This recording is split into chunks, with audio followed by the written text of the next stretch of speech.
Entrevista da hora. A partir de agora, com a sua interação nos nossos canais de comunicação, doutor Agamenildo Dias, presidente do TRE, muito obrigado por ter vindo conversar conosco aqui na Hora H. Boa noite.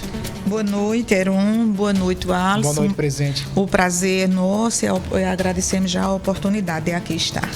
Doutora Agamenildo, na sua opinião, qual é o grande desafio para conduzir uma eleição como essa, em que os humores estão muito suscetíveis, a sensibilidade? É uma guerra pelo poder, a eleição municipalizada é muito mais conflituosa, digamos assim. Qual é o papel que a senhora acha que o TRE tem na condução de uma eleição com essa característica? A eleição municipal, ela é mais emocional, mais complexa nos sentimentos e nas disputas provincianas, paroquianas, locais, né? Nós estamos a viver essas eleições municipais com situações distintas de uma forma geral. Por exemplo, a sociedade brasileira hoje ela vive um contexto de polaridade muito grande. E afora essa polaridade, essa inquietação social, nós estamos também a vivenciar um tempo das novas tecnologias. Eu dizia agora há pouco, aqui ao Alisson, que as eleições municipais, elas sempre têm um tom diferencial. E essas eleições, elas são mais desafiadoras ainda por toda a história que nós estamos a vivenciar como um todo. E a Justiça Eleitoral espera estar atenta, espera poder compreender e todas essas nuances que a sociedade vive para poder assegurar ao eleitor uma forma que ele possa se expressar com tranquilidade, com segurança e, sobretudo, com confiança na Justiça Eleitoral. Presidente, a senhora deve ter acompanhado desde que chegou no Tribunal Regional Eleitoral da Paraíba uma situação que era muito comum todas as semanas, que eram julgamentos de candidaturas laranjas em câmaras municipais. Foram diversos municípios que tiveram que, inclusive, refazer as eleições para o Poder Legislativo. Como é que vai ser o papel do TRE na eleição desse ano para evitar que aconteça na próxima legislatura o que aconteceu nessa? Se é que é possível evitar. O Tribunal Regional Eleitoral, nós tivemos 38 processos nessa situação de configuração de fraude à cota de gênero.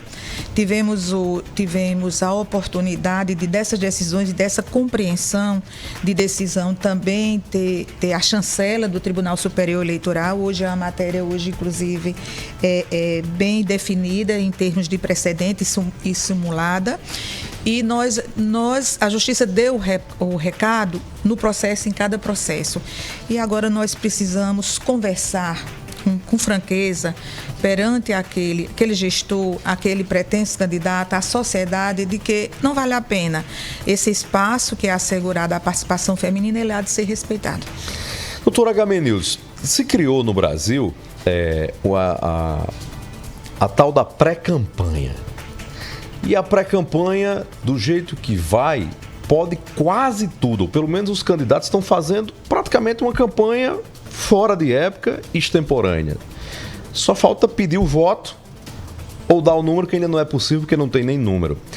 Que olhar o Tribunal Regional Eleitoral da Paraíba? Qual é o limite? Qual é a fronteira entre o que pode e o que não pode nesse momento, diferente do período eleitoral propriamente dito, onde a legislação eleitoral permite as atividades propriamente de campanha? Digamos que são as atividades de aproximação ao futuro eleitor, não é?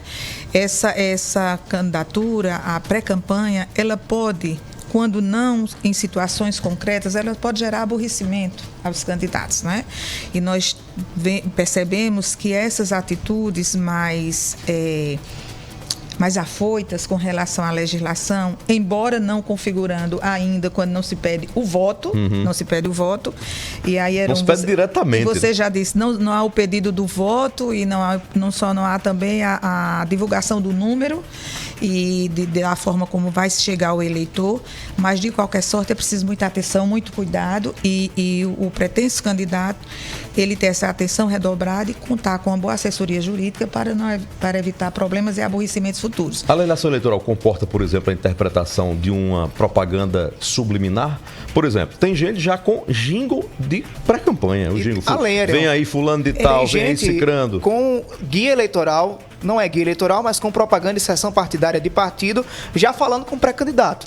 Eu me reservo nesses casos porque já chegou, inclusive, à Justiça Eleitoral algumas situações em que são anunciadas e são denunciadas atividades de pré-campanha. O que é que o TRE orienta publicamente? O que nós orientamos publicamente é que aquele candidato ele tenha a posição de cuidado, de precaução para evitar, no mínimo, aborrecimento e situações embaraçosas que possa confundir o eleitor e trazer uma propaganda negativa dessa sua participação, dessa sua antecipação.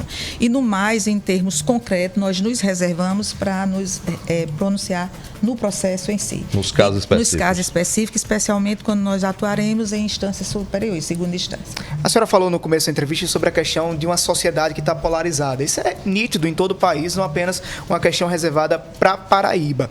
Na eleição desse ano, nas eleições mais passadas, havia sempre uma presença, por exemplo, do Exército, das forças de segurança de uma forma mais efetiva nas ruas. Para esse ano, o TRE pensa em colocar em determinadas localidades uma ação mais efetiva da segurança? Veja bem, a história das eleições na Paraíba, elas são uma história de eleições um tanto tranquilas. Não deixa da gente ter o cuidado antecipado das nossas providências. Ontem mesmo nós realizamos a primeira reunião com as forças de segurança, de planejamento, e essas reuniões elas tendem a ser repetidas e mais especificamente, mais planejadamente.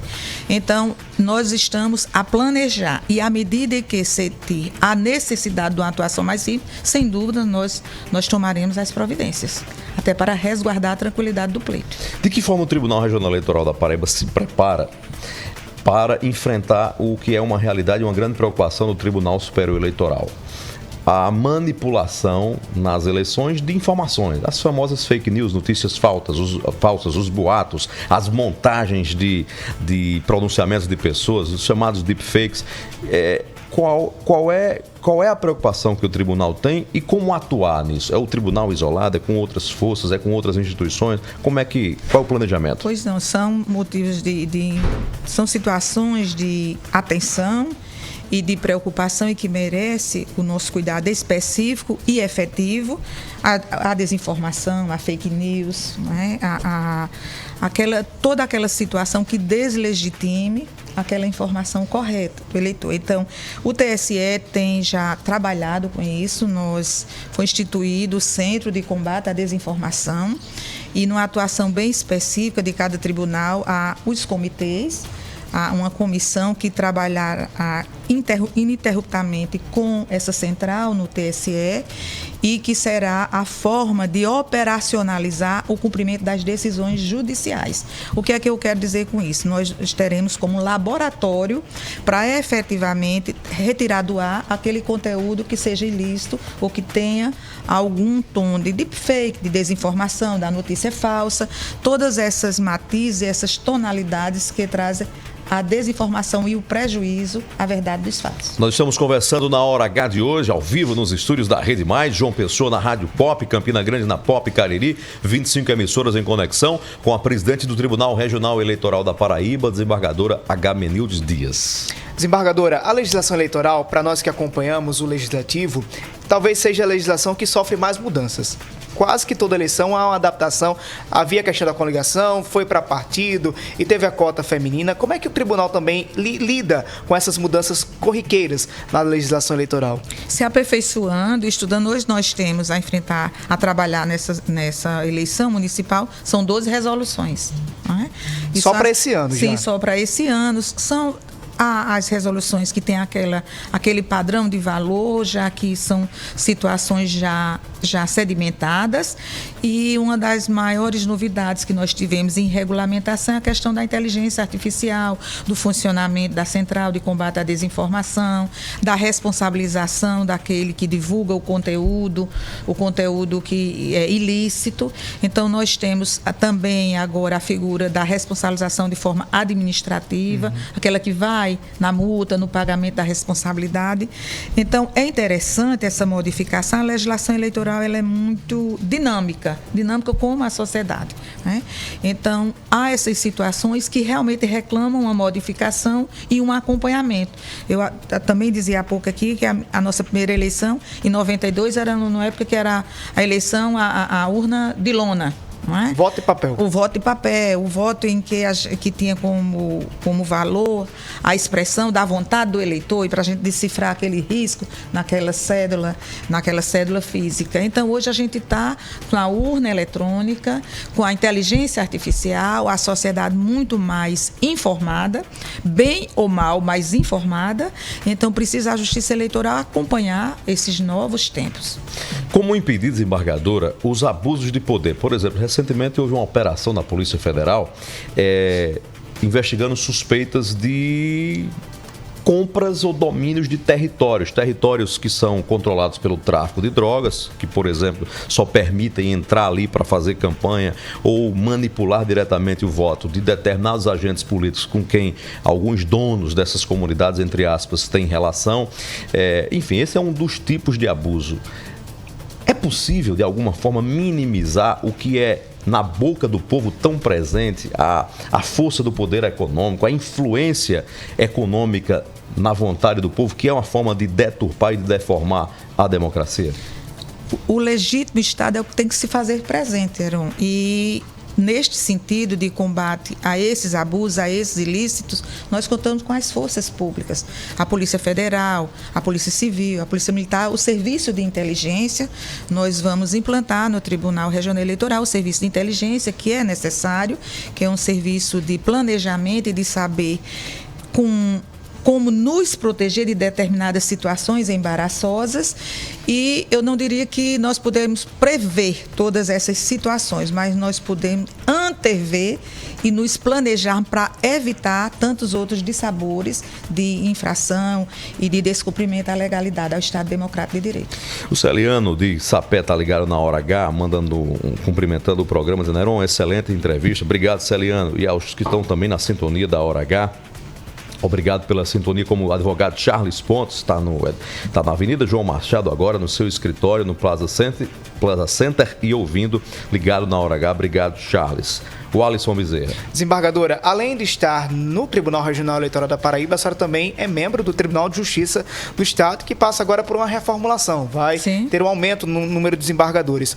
Há uma discussão muito na praça sobre a questão da presença da mulher na Justiça da Paraíba. Como é que a senhora enxerga que esse momento do TJ pode abrir espaço para mais mulheres também? Hoje só tem a senhora, a desembargadora Fátima Bezerra e a Maria das Graças Moraes. São 3 desembargadoras dos 21 que existem, né? Dos 19 são 3 desembargadoras. Como é que a senhora enxerga essa presença feminina? Porque é assim no TJ, é também na Assembleia, nas câmaras municipais, no STF só tem uma ministra também, né? Isso se resolve por cota ou é um processo de avanço natural da sociedade? Eu compreendo como um processo de avanço natural da sociedade. Nós hoje estamos em 3 porque outras também já nos antecederam.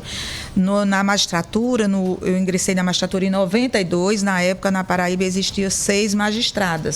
Hoje nós somos mais de 100 magistradas. Então, de 6 para 100? De 100. Então, é um processo natural de participação da mulher. Eu não diria só na justiça, na magistratura, em todos os ramos da sociedade, esse olhar feminino, não que o olhar da mulher isole, mas é o que o olhar da mulher complementa com o olhar junto ao homem na construção de um mundo mais justo, mais de sensibilidade e mais humano. Eu vejo como um processo natural a chegada e a participação feminina em todos os ramos. E necessário também fortalecer a participação feminina na política brasileira e nos espaços de comando e de tomada de decisão. Doutora, a pergunta é pessoal. A senhora entrou em 92 na magistratura. De lá para cá, viu muitos olhares atravessados, aqueles olhares que ficam questionando a competência, a capacidade, a postura? Eu nunca me incomodei com esses olhares, viu, Heron? Mas não precisa dizer que não existe. Existem sim, é uma realidade. O desafio da mulher, ele é muito maior. É muito maior. E existe não aquelas situações que são patenteadas e franqueadas, mas existem aquelas situações subjetivas, sim, em todos os ramos, não só na magistratura. Eu não teria assim como especificar este ou aquele algoz, mas é uma questão cultural e estrutural que a mulher sempre precisa provar mais para obter o seu espaço de poder, o seu local necessário e justo. Então, sempre é muito mais difícil, sempre é fato. é fato. A senhora deu um conselho aqui, eu pedi, a senhora deu um conselho aos candidatos na postura de não cometer infrações, de não fazer propaganda subliminar antecipada. A minha pergunta agora é: o eleitor, que olhar ele tem que ter para um processo eleitoral que decide quem vai governar a cidade, quem vai representar no Legislativo? Qual é o conselho oficial, digamos assim, público do TRE, da Justiça Eleitoral da Paraíba, para o cidadão que tem literalmente o poder nas mãos na hora das escolhas? É o olhar de vigilância e o olhar de atenção e de qualidade para saber e escolher aquele que vai definir os interesses de uma sociedade. E aqui eu aproveito para falar também para o jovem eleitor, aquele eleitor que pode construir e escolher a melhora do nosso país. Então, nós muitas vezes não sabemos a força que tem o nosso voto no processo de escolha, naquela solidão ali na cabine eleitoral. Então, é muito forte esse poder. É você delegar os seus sonhos a um terceiro. Então, saiba escolher, tenha confiança, seja exigente na sua escolha. Escute muito e tenha muita prudência. Interessante a fala da desembargadora Gamenius Dias, ao reforçar essa força, o Alisson, do voto, porque é o seguinte: o maior líder político desse estado tem um voto, só tem direito a um voto. Ele não tem mais de um. Por mais que ele seja governador, deputado, presidente, na urna ele só pode apertar uma vez. Não interessa quem é o mais popular, quem é o mais carismático. Famoso anônimo, né? É a mesma força de um voto de qualquer outra pessoa. É só direito a um voto, o resto é conquistado. É uma isonomia cidadã absurda, absoluta e importante, né? Daí a importância dessa consciência do eleitor para ele saber o poder que ele tem na sua escolha. A senhora fala sobre essa questão da consciência do eleitor, mas na eleição de 2022 e também nas outras anteriores, não só na Paraíba, mas no Brasil, houve um nível de abstenção muito grande. Vocês têm esse desafio de converter essa abstenção dos eleitores que disseram: não, do jeito que está aí a gente não vai votar, não. Na eleição passada a gente teve esse olhar e estava numa situação um tanto diferenciada pelo tudo que o mundo estava vivendo, né? Uma das coisas que me chamou a atenção nos últimos dias do processo de cadastramento eleitoral foi a participação do jovem eleitor no processo de transferência, sabe? Eu acredito muito que aquele eleitor que efetivamente traga a sua participação construtiva seja aquele que participe, não aquele que se abstenha. Ele tem de se fazer presente nesse processo de escolha. Ele tem que se fazer. Então, muitas vezes as pessoas desencantadas ou decepcionadas dizem: eu não vou, eu já não tenho mais de escolher. Perdi a esperança. Não perca a esperança. Participe, escolha.